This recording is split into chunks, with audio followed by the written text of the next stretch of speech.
하나님 말씀 신약에서 마태복음 16장 신약성경 26쪽 신약성경 26쪽 마태복음 16장 1절에서 4절까지입니다.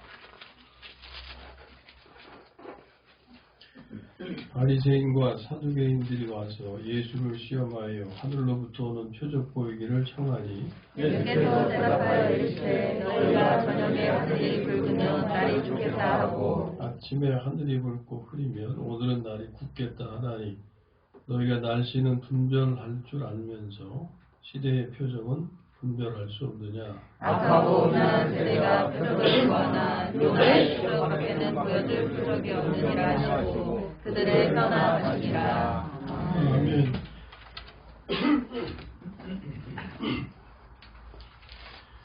그동안 십자가와 부활에 관한 말씀을 우리가 나눴어요. 십자가는 우리의 범죄함을 인하여 예수님의 내어줌이 되셨고, 부활은 우리의 의로움을 위하여 다시 살아나셨느니라 그러셨죠. 십자가와 부활은 기독교의 핵심이고 생명이다 그랬어요. 오늘 나누고자 하는 말씀은 이 시대의 표적은 십자가와 부활 이런 제목으로 말씀 나누는데, 이것이 어떤 의미인지를 또 좀 알고자 합니다. 이 말씀이 녹화가 되고 하니까 한 번에 다 잘 받아들이시면 좋겠지만, 그렇지 못하면 자꾸 되풀이해서 들으세요. 그러면 생명이 되면 유익하게 될 겁니다. 이 시대가 지금 여기 본문 말씀 예수님께 표적을 구하고 있어요. 그런데 예수님은 이 시대에게 표적을 주시지 아니하리라고 말씀하십니다. 여긴 안 나타나 있는데 마가복음 8장 12절의 말씀 보면 예수께서 마음속으로 깊이 탄식하시며 이르시되 어찌하여 이 세대가 표적을 구하느냐. 내가 진실로 너에게 이르노니 이 세대에 표적을 주지 아니하리라 그러셨어요. 왜 그러셨을까? 이유는 주님 자신이 표적이시기 때문입니다. 그러니까 지금 이 종교인들은 예수님이 표적 되심을 알지 못하고 있는 거예요. 우리도 마찬가지예요. 이들의 입장은 우리의 입장이에요. 우리가 예수님이 표적 되심을 모르면 예수님께 계속 표적을 구해요. 오늘 본문은 예수님께서 이 시대의 표적 되심을 말씀하고 있습니다. 1절에 바리새인과 사두개인들이 와서 예수를 시험하여 하늘로부터 오는 표적을 보이기를 청하니, 하늘로부터 오는 표적이라는 것의 의미는 하나님께서 보내시는 사인이에요. 야구 경기 같은 데 보면 사인이 굉장히 중요하죠.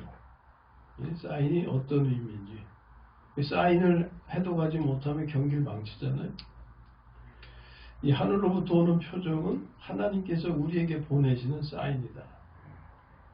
또 다르게는 하늘로부터 왔다는 증거다. 이건 하나님께서 보내셨다는 증거 이겁니다. 예수님 보고 당신이 하나님께로부터 왔다고 하는데 증거를 보여라. 하나님께서 당신을 보내셨다고 하는데 증거를 보여라. 이거예요. 그랬더니 예수께서 2절에 대답하여 이르시되 너희가 저녁에 하늘이 붉으면 날이 좋겠다 하고 아침에 하늘이 붉고 흐리면 오늘은 날이 굳겠다 하나니 너희가 날씨는 분별할 줄 알면서 시대의 표적은 분별할 수 없느냐 그러셨어요. 여기 예수님 자신이 시대의 표적이심을 말씀하고 있는 겁니다. 이거는 이런 거예요. 자, 너희들이 바리새인과 사두개인들의 삶을 보았다. 그리고 이제 내가 사는 내 삶을 보지 않느냐? 그것이 같으냐 다르냐? 분명히 차이가 있지 않느냐? 차이가 있다면 그 차이를 너희는 분별할 수 있어야 되지 않느냐? 이런 거예요. 날씨는 분별할 줄 알면서 삶에 대한 분별이 없느냐. 이게. 예수님에 대해서 그런 말씀도 있죠. 예수님이 하나님의 말씀을 막 전하니까 저 친구가 배우지도 않았는데 어떻게 하나님의 말씀을 저렇게 전하지? 그런 말씀 있잖아요. 자, 그러면 이 시대의 표적은 어떤 것인가? 4절에서 예수님 말씀하십니다. 악하고 음란한 세대가 표적을 구하나 요나의 표적밖에는 보여줄 표적이 없느니라. 예수님은 요나의 표적을 말씀하십니다. 요나는 어떤 사람입니까? 구약시대의 하나님의 선지자이죠. 하나님의 명령을 거역하다가 물고기 뱃속에 들어가 3일 만에 나온 사람입니다. 곧 죽었다가 살아난 경험을 한 거죠. 그런데 이 이야기는 바로 예수님이 겪으실 일을 알려주는 것이었어요. 그래서 예수님은 이것을 제자들에게 말씀하셨는데 8장 31절에 인자가 많은 고난을 받고 장로들과 대제사장들과 서기관들에게 버림받아 죽임을 당하고 사흘 만에 다시 살아나야 할 것을 요나의 경험이죠. 3일 죽었다가 3일 만에 다시 살아나는 거. 이런 경험을 가진 사람은 요나밖에 없단 말이에요. 그것을 비로소 제자에게 가르치시되 그랬어요. 자, 그러면 요나의 표적이란 3일 죽었다가 살아나는 건데 예수님이 겪으실 일인데 그게 뭐였어요? 십자가와 부활이었잖아요. 그러니까 요나의 표적이 의미하는 것은 십자가와 부활을 나타내는 거예요. 곧 십자가와 부활이 이 시대의 표적이다는 겁니다. 예수님께서 이 시대의 표적으로 오셨고 지금도 표적이신 거예요. 이게 지금 하나님이 우리에게 보내시는 사인이다 그 말이에요. 사인. 이걸 캐치해야 경기를 잘 풀 수가 있어요. 신앙생활을 잘 할 수가 있어요. 그리스도의 몸을 잘 세울 수가 있다 그 말이에요. 이걸 모르면 그리스도의 몸을 망치는 거예요. 신앙생활도 제대로 할 수가 없고. 자, 오늘 우리는 말씀을 통하여 이 시대의 표적을 보고 있고 이제 본 것입니다. 이 시대의 표적은 예수님 자신이신 거예요. 그러므로 다른 표적을 보이지 않겠다고 하신 것입니다. 이 표적의 의미는 십자가와 부활의 삶을 이루는 것입니다. 왜냐하면 예수님의 삶 자체가 십자가와 부활이었기 때문이에요. 그러므로 이 표적을 본 사람은 십자가와 부활의 삶을 이루기를 힘써야 한다. 반대로 십자가와 부활의 삶을 힘쓰는 사람은 하나님의 사인을 제대로 본 거예요, 못 본 거예요? 제대로 본 거죠. 자, 그런데 문제는 사람 자신이 스스로 이런 삶을 이룰 수가 없다는 거죠. 사람이 예수님처럼 살고자 한다면 오직 방법은 하나, 뭐예요? 그분의 생명으로 사는 것. 그래서 성경은 이것을 누누이 강조하고 있는 것입니다. 너희는 그 생명을 받았다고 계속 말씀하시는 거예요. 그 생명이 영생, 하나님의 생명, 그리스도, 생명 주는 영. 예? 이걸 받았다고 계속 말씀해요. 지난주일도 그런 말씀했잖아요. 그걸 잘 모르니까 요한일서 5장 13절에서 내가 하나님의 아들의 이름을 믿는 너에게 이것을 쓴 것은 너희로 하여금 너희에게 무엇이 있음을 알게 하려 함이라? 영생. 하나님의 생명이 있음을 알게 하려 함이라. 너희에게 하나님의 생명이 있으니 이제는 어떻게 살아라? 옛 생명으로 살지 말고 새 생명으로 살아라. 그게 옛 사람을 벗고 새 사람을 입으라는 말씀인 거죠. 로마서 6장 4절 늘 이 말씀 기억해야 된다 그랬어요. 우리를 구속하신 목적은 무슨 가운데서 행하게 하시려고? 새 생명 가운데서 행하게 하려 함이라. 그렇잖아요. 항상 이 말씀을 염두에 두고 기억하시라고 그랬죠. 새 생명 가운데서 행하게 하려 함이라. 사도 바울은 자신이 새 생명 가운데서 행함을 증거했습니다. 잘 아시는 말씀. 이제는 내가 사는 것이 아니요 오직 내 안에 누가 사신다? 그리스도께서 사신다. 빌립보서 1장 21절에 이는 내게 사는 것이 나다. 그게 아니고 내게 사는 것이 누구? 그리스도. 내게 사는 것이 그리스도니. 계속 그리스도가 사시는 걸 증거하고 있어요.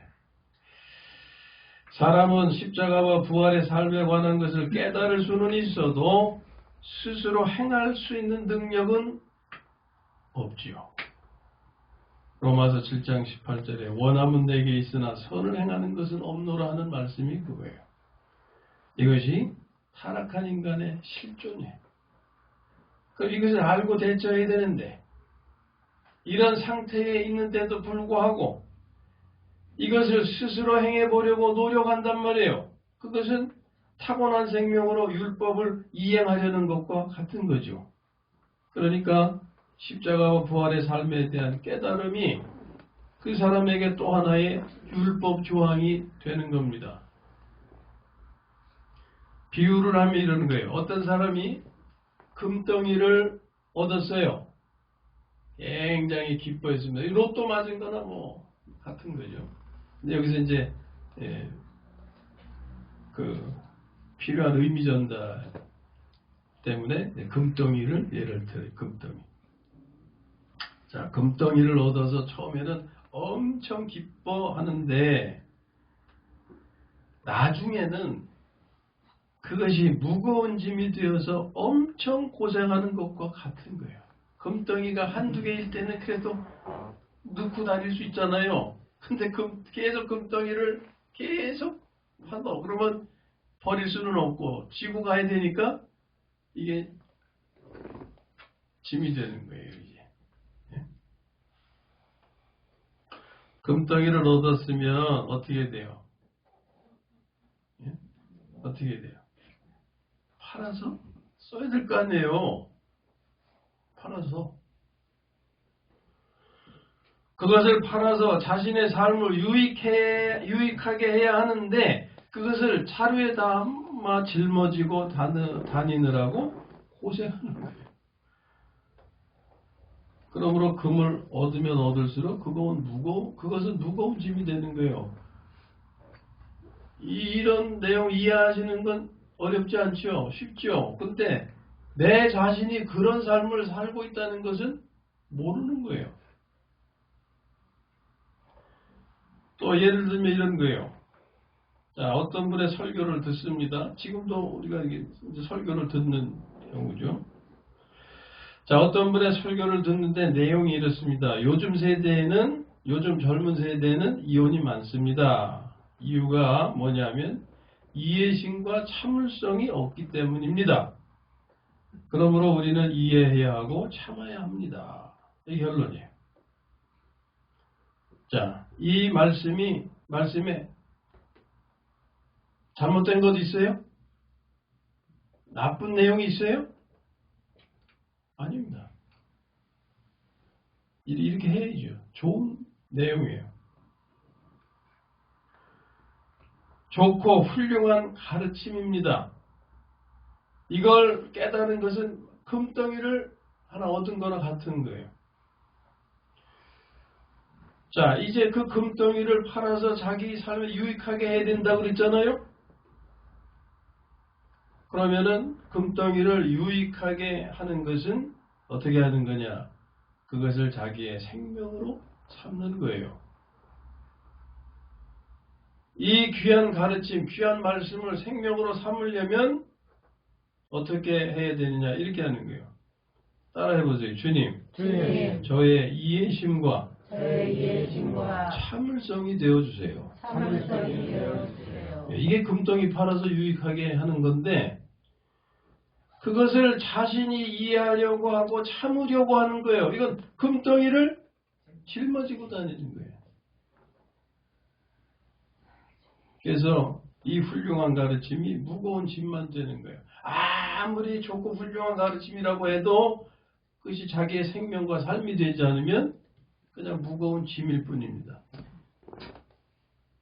그렇게 살기는 살아야 되는데 못 사니까 죄책감이 들고 괴로운 거예요. 또 정죄하니까. 우리가 매번 설교를 하나님의 말씀을 생명으로 받지 아니하고 지식으로 받으면, 윤리적 교훈으로만 받으면 금덩이만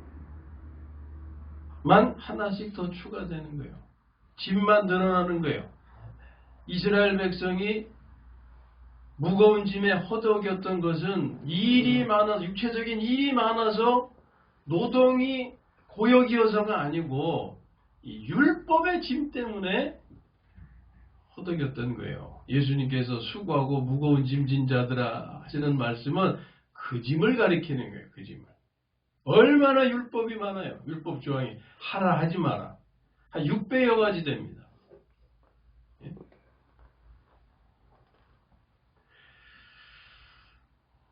오늘 이 시간에도 마찬가지예요. 자, 그리스도인은 어떻게 살아야 된다고요? 십자가와 부활의 삶을 이루어야 됩니다.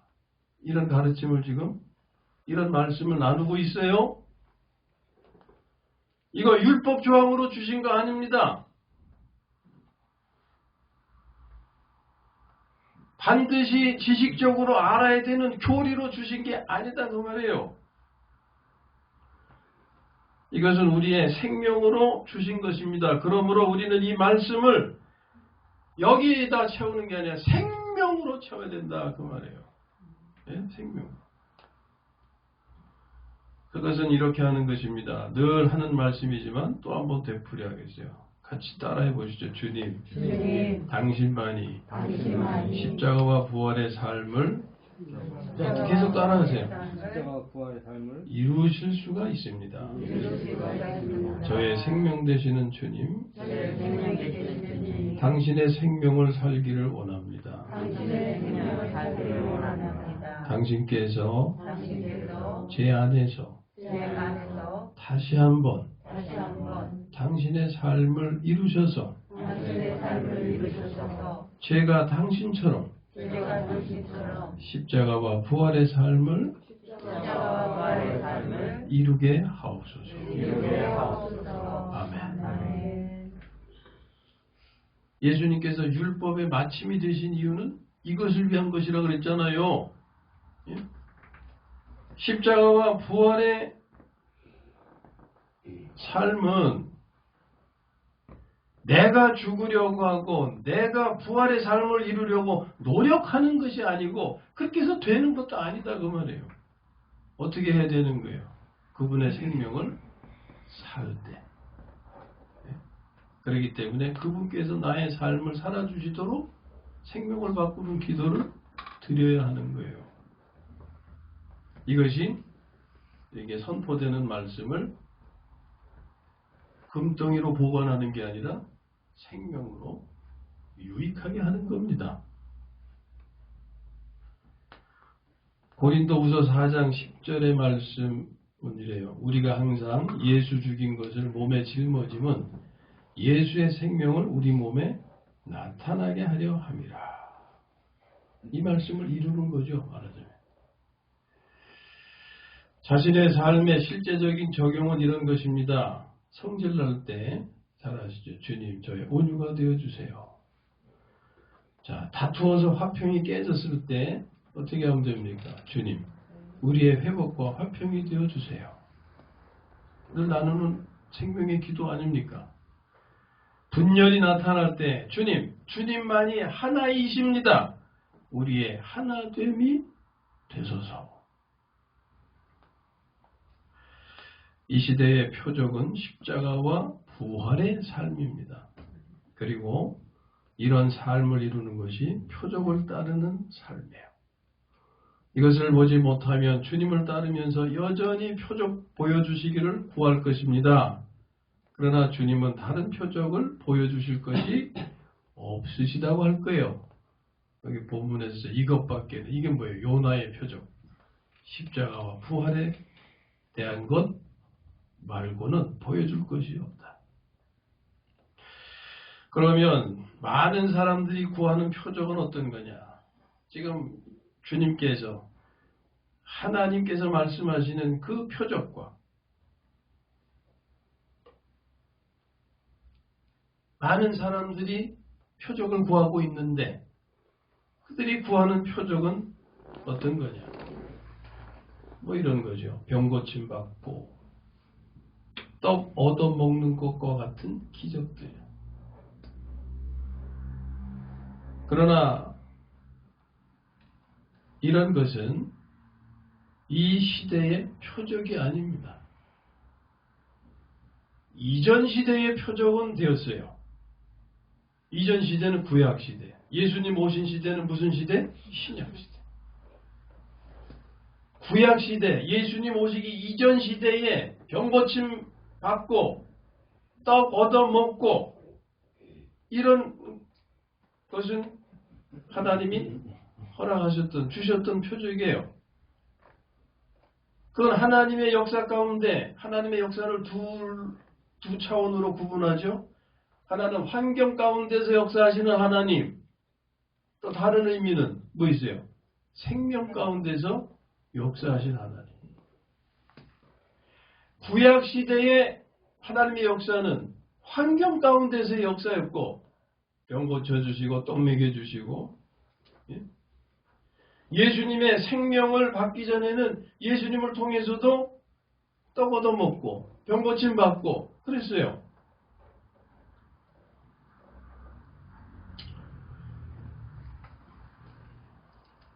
예수님 이전의 시대의 표적은 하나님께서 환경 가운데서 역사하실 때의 표적이었다.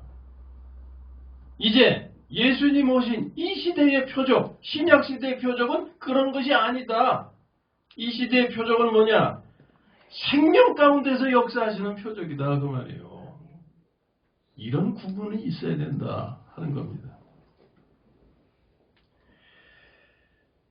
예수님이 다른 데서 이런 말씀하셨어요. 요한복음 6장 26절에서 29절 보면 예수께서 대답하여 가라사대 내가 진실로 너에게 이르노니 너희가 나를 찾는 것은 표적을 본 까닭이 아니요.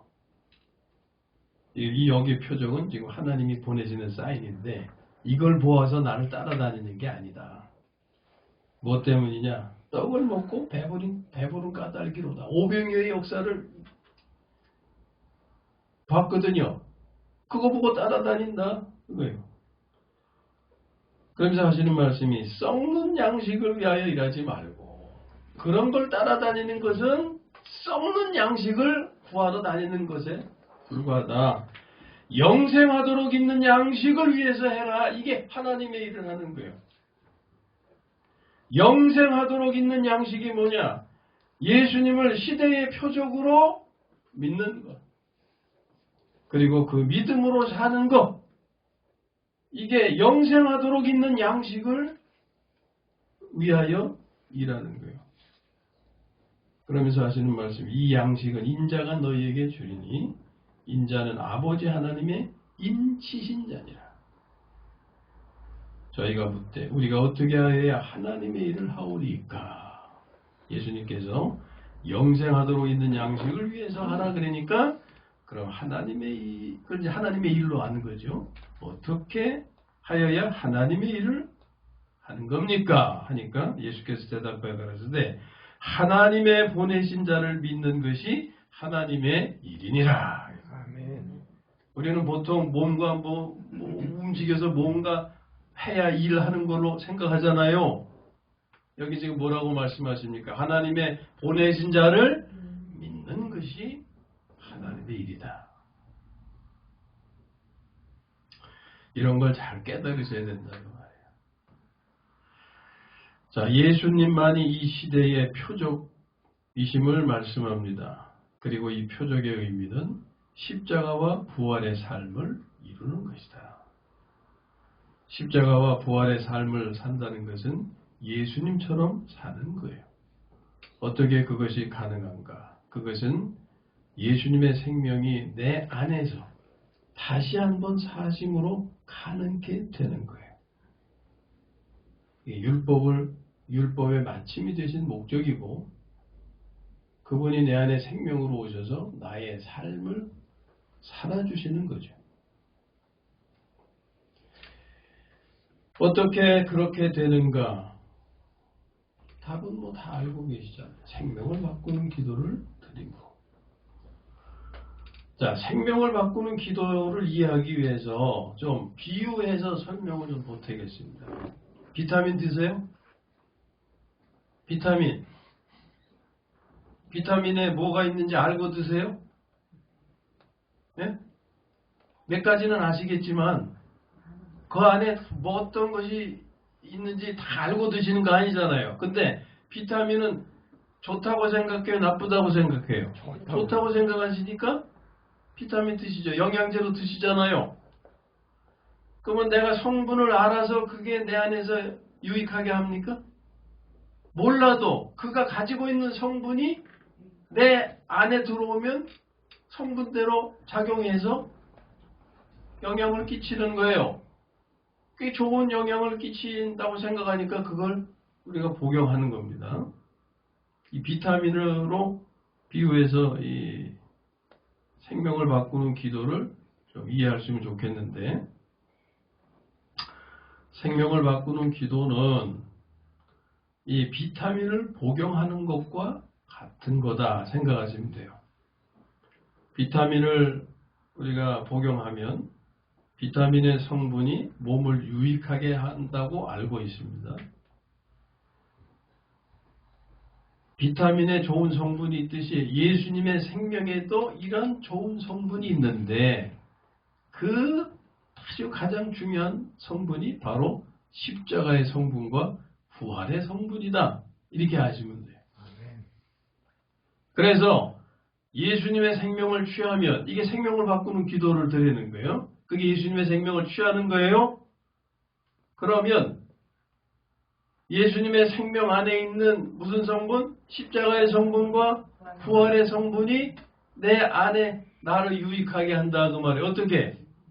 십자가의 성분은 옛 생명을 죽이고, 부활의 성분은 새 생명을 살게 한다. 아멘. 아멘. 그래서 성질은 죽이고 온유를 살게 하는 거예요. 그런데 여기에 주의하실 것이 있어요. 주의하실 것이 있는데, 항상 유사품이 문제, 유사품. 예? 좋은 것이 나오면 그거 비슷하게 해가지고 속이는 거 있죠. 이 비타민에도 유사품이 그것처럼 이 복음에도 있겠어요, 없겠어요? 있단 말이에요. 유사한 복음이 있다. 갈라디아서 1장 6절 7절 말씀이에요. 그리스도의 은혜로 너희를 부르시니를 이같이 속히 떠나 다른 복음을 따른 것을 내가 이상히 여기노라. 무슨 복음? 다른 복음. 이게 유사복음, 유사복음. 다른 복음은 없나니 다만 어떤 사람들이 너희를 교란하여 그리스도의 복음을 변하게 하려 함이라. 예수라는 이름으로 복음을 파는데 성분이 달라. 예? 유사품이 그렇잖아요. 성분이 달라요. 그 성분, 참된 복음의 성분은 십자가와 부활인데, 그 성분은 나의 옛 생명은 죽이고 새 생명으로 살게 하셔서 나의 삶을 변화시켜 주시는 성분인데, 그런데 유사복음, 예? 유사복음은 그 성분이 십자가와 부활이 아니고 옛 생명으로 십자가와 부활의 삶을 이루게 하려는 거다. 곧 옛 생명으로 성질을 죽이고 온유를 살려고 하는 것. 아까 어떤 좋은 설교 예를 들었잖아요. 예? 다 예수의 이름으로 증거되는 말씀이에요. 그런데 내용은 십자가와 부활의 삶이 아니고 이렇게 살아야 하는 것이니 이렇게 살도록 힘써야 한다. 라는 결론이에요. 거기에 십자가와 부활은 없는 겁니다. 옛 생명으로 그렇게 살도록 애쓰라는 것이지. 그래서 이 유사한 복음의 성부는 자신의 행위, 타고난 생명으로 율법을 지키라고 하는 거예요. 그러니까 그렇게 할 수밖에 없어요. 그런 성분이 들어오면 그 결과는 어떻습니까? 참된 복음의 성분이 맺는 열매와 유사한 복음이 가져오는 열매는 천지 차이다 그 말이에요. 참된 복음의 열매는 성령의 열매인데 유사한 복음의 열매는 무슨 열매가 되겠어요? 육체의 열매가 된다. 어떤 거예요? 자기자랑, 교만, 욕심, 미움, 분노, 거칠어짐, 분열, 기타 등등 이런 거죠. 이것이 오늘날의 기독교의 모습이다. 이 세상의 모든 종교는 생명을 구한다고 자신들이 조제한 약을 주지만 그 약은 오히려 생명을 해치고 있다. 경전을 주고 가르침을 주고 교리를 주지만 오히려 생명을 해치고 있다. 기독교는 성분이 다른 예수를 팔고 있다. 예수의 성분은 오직 무엇? 십자가와 부활. 이 성분만이 옛 생명을 죽이고 새 생명으로 살게 하는 것입니다. 우리의 삶에서 생명을 바꾸는 기도를 날마다 순간마다 실행하시기를 바랍니다. 그리하면 반드시 옛 생명을 죽이고 새 생명으로 사는 삶이 나타날 것입니다. 이것이 바울이 나는 날마다 죽노라고 말한 것이에요. 나의 육을 죽이는 길, 옛 생명을 죽이는 길은 오직 생명을 바꾸는 기도뿐입니다. 마음이 편치 못하면 이런 기도를 실행하시기 바랍니다. 따라해 주세요. 주님, 저의 평안이 되어주세요. 그리하면 반드시 평안케 될 겁니다. 가정의 화평이 깨졌을 때 이 기도를 실행하세요. 따라하세요. 주님, 저희의 회복과 화평이 되어주세요. 반드시 그렇게 될 겁니다. 교회가 분열되었을 때 이런 기도를 드려야 할 겁니다. 주님, 우리의 하나됨이 되소서.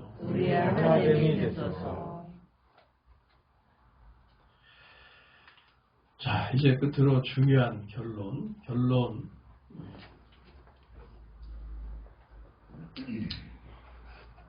자, 우리가 하나님의 말씀을 따라서 하나님의 생명을 받은 자예요.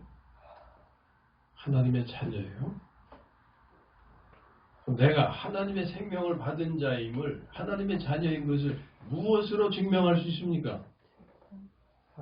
네? 무엇으로 증명할 수 있어요? 바로 이 말씀입니다. 십자가와 부활의 삶. 십자가와 부활의 삶만이 하늘로부터 왔다는 증거가 되는 거예요. 예수님께서 하늘로부터 오셨다고 말씀하셨잖아요. 그것을 증명하는 길은 삶뿐이다. 십자가와 부활의 삶뿐이다. 예수님은 십자가와 부활의 과정을 가시기 전에 이미 그분은 그러한 삶을 사신 거예요. 그러한 삶으로 그분이 하늘로부터 오셨다는 것을 증명하신 겁니다. 자, 우리가 하나님의 생명을 받아 하늘로부터 출생한 자입니다. 거듭난 자, 그렇죠? 내가 하나님의 생명을 받아 하늘로부터 출생했음을 증명할 수 있는 길은 오직 십자가와 부활의 삶이다. 내가 하나님의 생명을 받았다는 증거는 오직 십자가와 부활의 삶이다. 이걸 믿으시면 우리 같이 한번 인사 나누겠습니다. 서로. 보세요, 좀 여기. 어디서 오셨어요? 어디서 오셨어요? 하늘로부터 오셨군요. 하늘로부터 오셨군요. 저도 하늘로부터 왔어요. 저도 하늘로부터 왔어요. 반갑습니다. 반갑습니다. 우리 다시 하늘에서 만나요. 우리 다시 하늘에서 만나요. 맞아요, 틀려요. 맞아요. 진짜죠? 아멘. 이거 안 믿는 바깥 사람들이 와서 우리 이런 노는 모습을 보면 뭐라 그럴까요? 예? 뭐라 그러겠어요? 놀고 있네.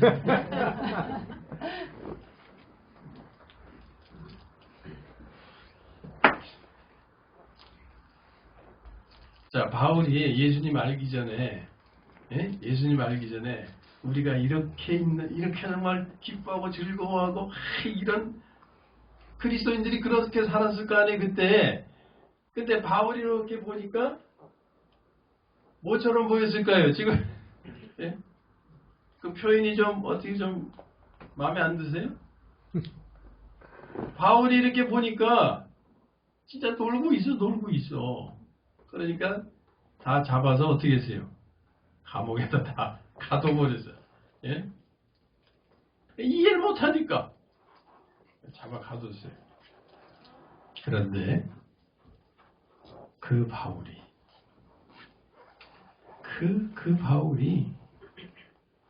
같이 노는 사람이 됐어요. 아멘? 같이 노는 사람이 됐어요. 갈라디아서 6장 17절 말씀입니다. 잘 들어보세요. 이후로는 누구든지 나를 괴롭게 하지 말라. 이 말씀 아시죠? 내가 내 몸에 무엇을 지니고 있노라? 그리스도의 흔적. 예수의 흔적을 지니고 있노라. 이게 뭐겠어요? 예수의 흔적이 뭐겠어요? 십자가와 부활. 십자가와 부활. 십자가와 부활. 유대인은 몸에 무슨 흔적을 가졌어요? 할례의 흔적.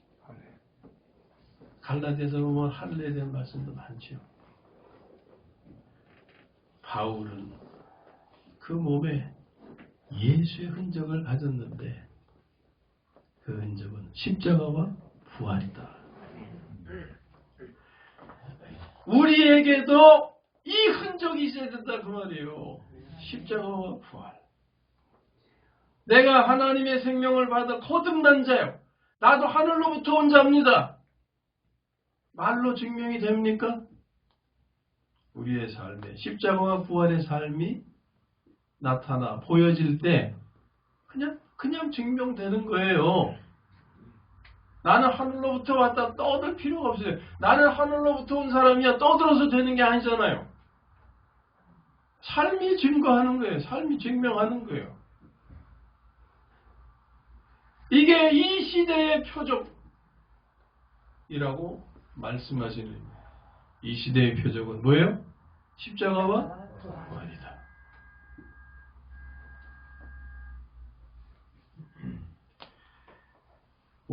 내가 하늘로부터 출생했다는 하나님의 생명을 받았다는 증거, 이 시대의 표적, 나의 표적, 그것은 예수님의 흔적으로 십자가와 부활이다. 아무쪼록 예수의 생명으로 십자가와 부활의 삶을 이루셔서 마음의 평안과 가정의 화평과 교회의 하나됨을 이름으로 하늘로부터 출생했음이 증명되기를 주님의 이름으로 축원합니다. 아멘.